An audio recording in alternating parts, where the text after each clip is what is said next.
Ayer desde Chihuahua, el presidente López Obrador pidió a una de las figuras más destacadas y criticadas de su gobierno empujar más al elefante, así lo dijo.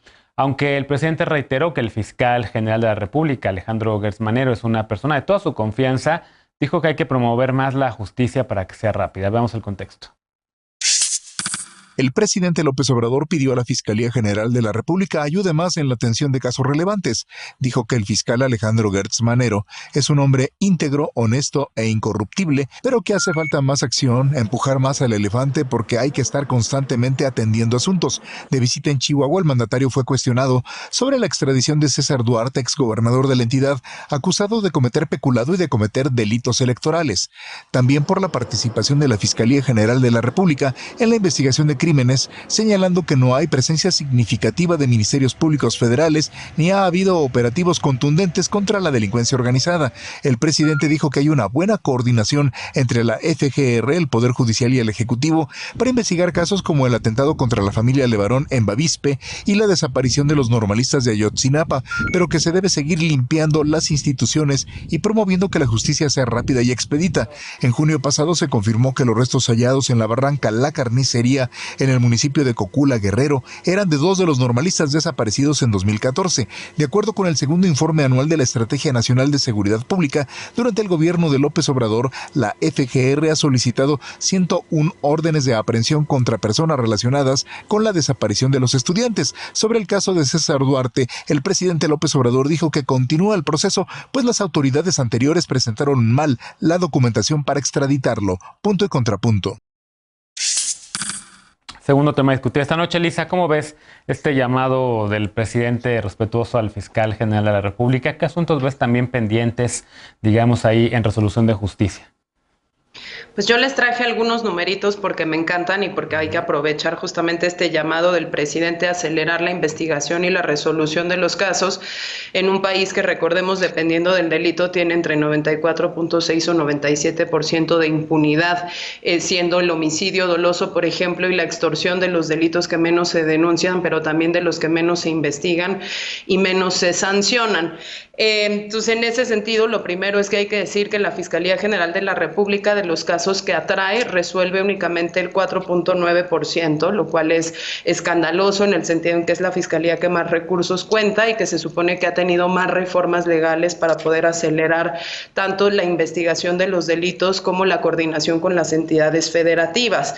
Solo en el caso, por ejemplo, de investigación de delitos de tortura cometida por funcionarios públicos, ya sea funcionarios miembros de las policías, miembros de las Fuerzas Armadas o algún otro funcionario público, pues de más de 1,200 casos que atrajo la Fiscalía General de la República en los primeros 2 años de este gobierno, solo se han resuelto 3, y el drama no nada más es en la Fiscalía General de la República, que el presidente hizo este llamado para que incluso los casos más mediáticos lleguen a una buena conclusión, y donde en esta mesa hemos hablado de lo escandaloso que resulta que cuando se agarra a los famosos peces gordos de los casos de corrupción, incluso en los sexenios pasados, pues se terminan imputando delitos cada vez menos graves, o son unas carpetas de investigación que se integran de manera tan deficiente que personajes como el exgobernador de Veracruz, por ejemplo, cuando fue aprehendido, pues terminó sin tener que reponer el daño patrimonial que le había hecho al Estado, purgando por 2 o 3 de los más de 20 delitos que potencialmente se le podían haber imputado, etcétera. Pero el drama nacional,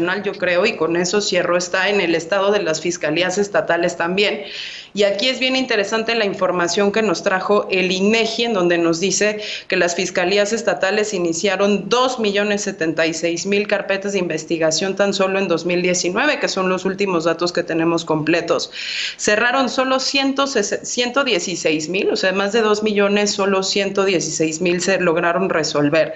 Y acumularon más de 2,800,000 casos que quedaron pendientes entre los que abrieron y no lograron resolver y no lograron determinar, y los que ya traían acumulados de casos pasados. Y nos dice México Evalúa, ¿no? También solo el 0.3% de las víctimas que tuvieron acceso a una asesoría jurídica por parte de las comisiones estatales de atención a víctimas tuvieron algún tipo de reparación del daño una vez que su caso fue judicializado. Creo que si estamos hablando de acceso a la justicia, y creo que si estamos haciendo llamados a misa, tiene que ser tanto para la Fiscalía General de la República como para las fiscalías locales, porque tenemos un absoluto drama nacional y tenemos muy pocos recursos humanos. El último dato que te quiero dar es que en un país que tiene más de 100,000 personas desaparecidas, hay solo 6,242 peritos a nivel nacional en las 32 fiscalías que tienen capacidad para proveer servicios periciales o de medicina forense, en algo que pues sí considero que debería ser una completa y absoluta prioridad, no solo para el gobierno, sino también para sociedad civil, demandando más y mejores investigaciones del delito en México. De acuerdo. Alejandro, ¿qué le contestas a Lisa después de estos datos que son realmente brutales? No, de acuerdo, y te habla de la dimensión del problema. Y también yo creo que esto es interesante. Nunca habíamos visto a un presidente que no tenga, digamos, estos pelos en la lengua, no se guarde en su pecho lo que opina sobre coordinación con otras instituciones. Por lo general, los diferendos en el pasado se dirimían en espacios privados y hoy el presidente impone una presión pública y los reflectores, ¿no?, sobre un actor tan importante como es el de la Fiscalía. Y me parece que no es cuestionar su probidad, su buena fe, pero sí su efectividad. Y me parece que en este sentido da razón a quienes nos hemos venido oponiendo a la reforma de la ley orgánica de la Fiscalía. Una Fiscalía que apenas duró 2 años y ya estaba modificando su ley orgánica y deslindándose de responsabilidades. El presidente le recrimina al fiscal que no está atendiendo de manera tan expedita o eficiente casos, digamos, de violación a derechos humanos, de estos emblemáticos, de estos que son clave para comenzar a saldar la justicia y la deuda con las víctimas. Pues bien, esta nueva ley orgánica, la que ya está en curso y aprobó una mayoría en Morena en la Cámara de Diputados y en el Senado, deslinda de la responsabilidad a la Fiscalía, por ejemplo, de apoyar en las tareas de las comisiones de búsqueda en un país con más de 87,000 desaparecidos. Entonces, efectivamente, creo que estamos yendo en el sentido contrario y entendiendo muy mal la autonomía. La autonomía de la Fiscalía es para que no esté libre de presiones políticas, no para que se deslinde de responsabilidades que tiene pues con las grandes agendas nacionales en materia de derechos humanos y de víctimas, como es de muchos otros casos en donde nos gustaría ver a una Fiscalía más activa, más comprometida y digamos más acompañando y coordinándose más con estos organismos encargados de atender a las víctimas. De acuerdo. Luis, ¿cómo ves el tema? Mira, Genaro, yo vengo más filosófico hoy que analítico en cuanto a datos, aunque agrego un dato más a lo que ya pone Lisa sobre la mesa, que fue la primera ocasión en la que me adentré un poco a este tema, cuando me adentré a este tema desde la organización de nosotros. Y es que de todas estas carpetas de investigación, de los delitos, de las denuncias que hacen las personas por los delitos, de los que fueron víctimas, 1 de cada 2 nunca se abre la carpeta de investigación. Imagínate que haces la denuncia, llegas al Ministerio Público, se pone sobre la mesa en una carpeta, literal, y esa carpeta nunca se abre, ¿no? Esa es una de las tantas razones por las que se llega, después de varios procesos, a este 4% que pone Lisa sobre la mesa del total de casos que se llegan a resolver. Y digo que me pongo filosófico porque, de nuevo, para mí la pregunta detrás es ¿qué estamos haciendo? ¿Qué estamos haciendo como país? ¿Qué está haciendo este gobierno para resolver los problemas de violencia en este país? Para poder reducir la violencia que vivimos en el día a día, ¿no? Escucho una respuesta en una de las mañanas que es invertir 50,000 millones de pesos más en la Guardia Nacional, una Guardia Nacional militarizada, como lo sabemos todas las personas que... Ya se congeló la imagen, a ver si podemos escuchar el audio todavía de Luis.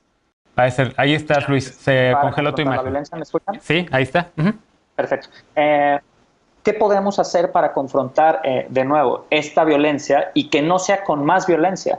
Y una de las respuestas es es fortalecer a las instituciones de procuración de justicia, invertir muchísimo más en capacidad de investigación, invertir muchísimo más en inteligencia que puede identificar de manera previa los distintos delitos, las investigaciones, las detenciones, y no necesariamente con más capacidad de fuerza o con más uso de la fuerza de manera irrestricta. Me pregunto otra vez, hace una evaluación y una referencia al fiscal de Guanajuato, que puedo estar de acuerdo con el...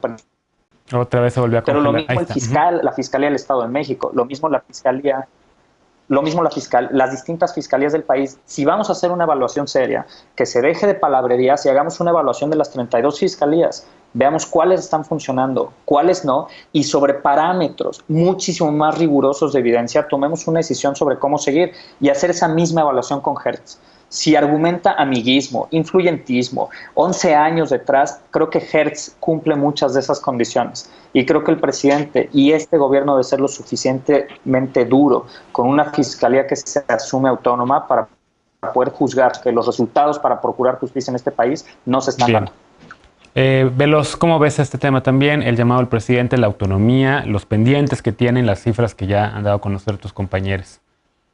Sí, yo coincido con lo que se dijo en la mesa, porque creo que lo que ha entorpecido mucho más ver resultados tangibles respecto al combate a la corrupción, pues ha sido la lentitud de la Fiscalía e incluso creo que la falta de interés en darle celeridad a muchos de los temas, y creo que no solamente se dice y se escucha por ahí, lo ha dicho él mismo Santiago Nieto, que hoy ocupa un lugar muy importante, es como una suerte de héroe que parece que entrega carpetas y la Fiscalía simplemente no hace nada, y ha tenido que salir el mismo Santiago Nieto a decir: es la Fiscalía la que está atorando todo esto, y por eso no hemos podido ver la luz en todos estos temas. Ahora, creo que el llamado a que se puedan llevar a cabo estas investigaciones de manera más rápida implica o responde a todos los casos tan emblemáticos e importantes que están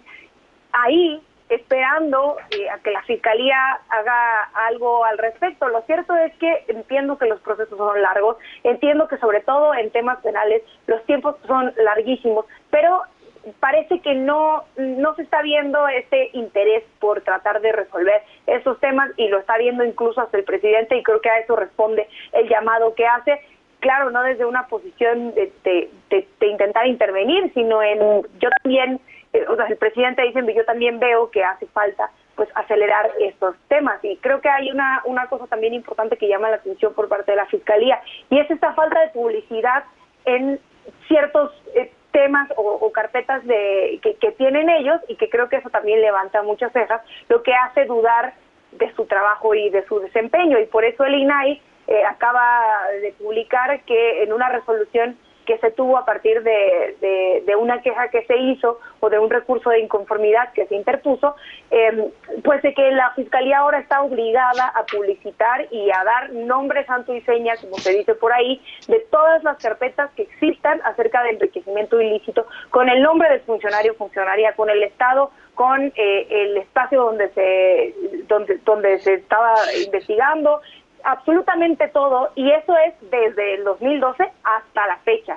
desde la primera carpeta del 2012 hasta la última que se tiene ahora, y creo que tendrá que responder el fiscal. Yo no creo que le guste esta opinión del INAI, pero creo que también eso servirá muchísimo para tratar de empujar para que se resuelvan esas cosas. Yo creo que la Fiscalía se ha quedado muy corta en muchas cosas. Para mí el tema de la falta de rigor respecto a los feminicidios, creo que hay muchos asesinatos sin resolver, incluso muchísimos empujados con una agenda internacional de derechos humanos. El caso de los 49 migrantes, que parece que todavía ni siquiera se ha abierto una carpeta de investigación clara, la falta de entendimiento y de tratar de presionar a las fiscalías dentro de los estados. Bien. Que hoy creo que la queja de todos los estados es el poco actuar de las fiscalías, pero lo poco que se puede señalar a estas por ser autónomas, porque no se hacen responsables, y todo termina siendo